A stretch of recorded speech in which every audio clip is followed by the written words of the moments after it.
Bawal gumalaw. Bakit kaya kayo nangyayang kami pa? Ay, ate, nakasalamin kayo ate. May ate, doon. Oo, ma'am. Siyempre, isasama ko yung mga ginagawa nyo. Bigla nangamot ng Sabi, teka, magsusuklay lang ako.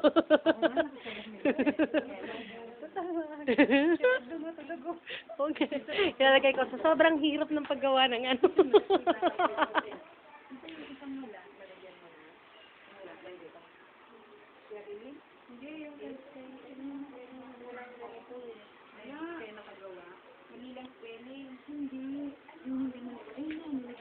Mga estudyante yan, no, ma'am, no?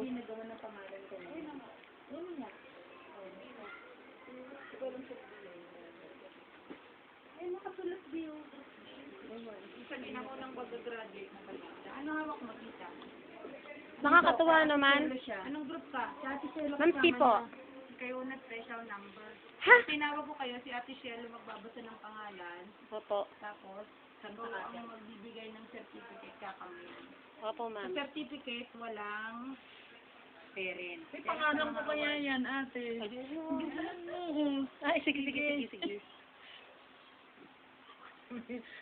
Pasaway naman talaga ako. Sabi ko kay ate Tan, bakit yung pangalan ko parang mataba? Depende ka pa. Diyan na sa baba. Tawagin mo. Diyan na tayo. Huli parent. Ayun, katarang namin ate. Pakakala nila kung sino yan. Sino ba to?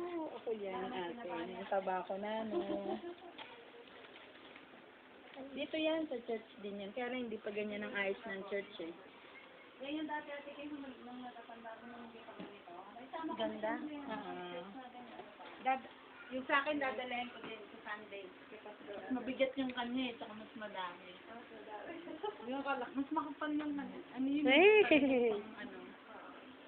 Sa likod mo na siya lagay. Sabi na kahuli. Talaga pati mga teacher meron? Siyempre, pinaglagyan ko kaya kayo ng pangalan. Oh, wow, galing naman. Ako rin. Ay, ako rin. Dito ang ex eh. Galing